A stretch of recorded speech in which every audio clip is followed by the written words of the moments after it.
12th का history का chapter number 4 पढ़ा, जिसमें हम लोग क्या पढ़ रहे थे, what is the name of chapter, क्या नाम था चैप्टर का,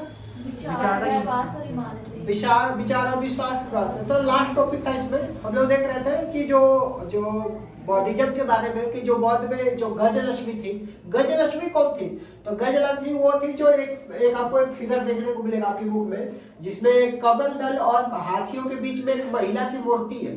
कमल दल मतलब कि बहुत सारे कमलों के समूह में एक महिला की मूर्ति है, जो क्या करती है, जो ये हाथों जो ये क्या करती है, हाथियां है ना, वो क्या करती है, जल छिड़क रही है। जो हाथियां जल छिड़क रही है, तो कुछ लोग का मानना है कि ये बौद्ध जी की कौन है, माता। बौद्ध जी का माता का नाम क्या था, महामाया। लेकिन दूसरे जो हिस्टोरियंस है, इतिहासकार है, वो बताते हैं कि ये लोकप्रिय देवी है जो गजलक्ष्मी है।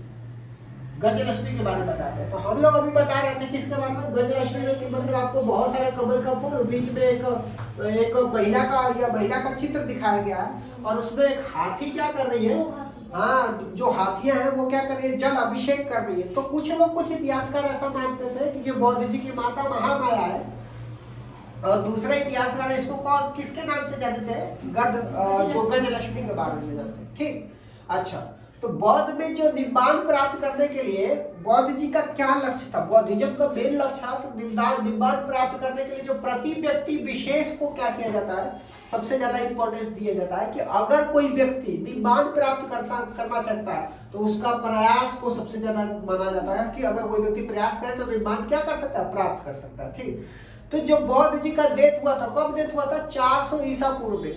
तो बौद्ध जी के डेथ के बाद बौद्ध को 2 भागों में डिवाइड कर देते हैं। कितनी भागों में, 2 भागों में। एक तो हो जाता है आपका महायान, और दूसरा क्या होता है, हीनयान।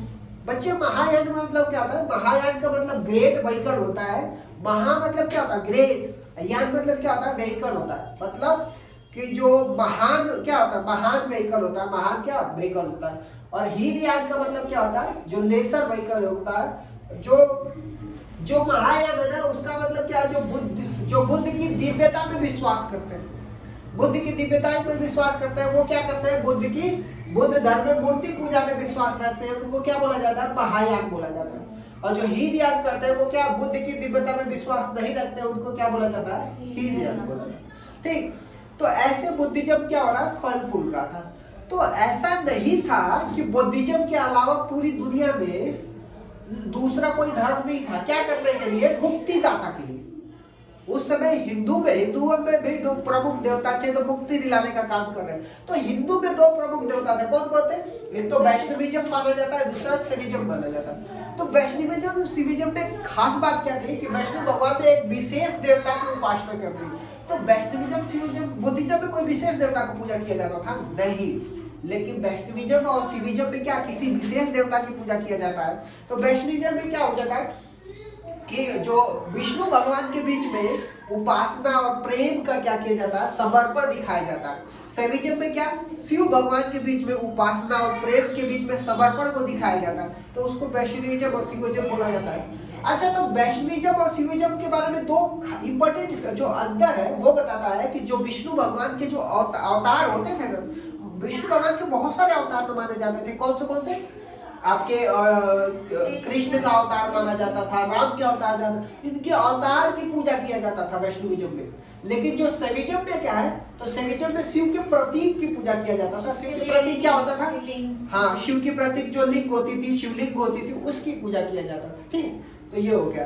तो अलग अलग जगहों में, जैसे आपको बौद्धिज्म में मूर्तियों का बताया गया होगा कि मूर्ति बनाने का प्रक्रिया चल रहा था, वैसे ही इसमें जो हिंदुइज्म में मूर्ति बनाने का, मंदिर बनाने का सिस्टम चला रहा था। तो उस समय जो मंदिर का आकार कैसा होता था, तो मंदिर का आकार पहले 4 क्या होता था, चौकोर होता था। जो चौकोर होता था उसको क्या बोलते थे, उसको गर्भगृह बोलते थे। क्या बोलते थे, गर्भगृह बोलते थे। फिर बाद में धीरे धीरे गर्भगृह के ऊपर, अगर मैं इसको बताऊं तो गर्भगृह हो गया, गर्भगृह के ऊपर धीरे धीरे क्या हो गया, शिखर का बनाना, शिखर बनना स्टार्ट हो गया। ठीक, अच्छा, गर्भगृह में क्या होता था, एक व्यक्ति होता था जो क्या करता था, भगवान और लोगों के बीच में क्या कनेक्शन का काम करता था। ठीक, मंदिर का कुछ इंपॉर्टेंट मंदिर, 2 इंपॉर्टेंट मंदिर हो गया, जिसमें एक सिंगल पत्थर को काट के बनाया गया है, तो वो कैलाशनाथ मंदिर है। आपसे क्वेश्चन पूछा जाएगा कैलाशनाथ मंदिर किसकी है, तो भगवान शिव का मंदिर है और ये कहाँ पे है, ये महाराष्ट्र में। तो केवल पूरे एक चट्टान को, बड़ा सा चट्टान को, सिंगल चट्टान को काट करके क्या किया गया, इस मंदिर को तैयार किया जाता है। ठीक। और ये दूसरा मंदिर कौन है, महाबलीपुरम, कहाँ पे, तमिलनाडु में। इसमें भी क्या किया गया है, भगवान की मूर्ति को एक विशाल चट्टान के ऊपर क्या है, मूर्ति बनी हुई है। ठीक, तो ये दो मूर्ति है। ठीक, तो इस तरीके से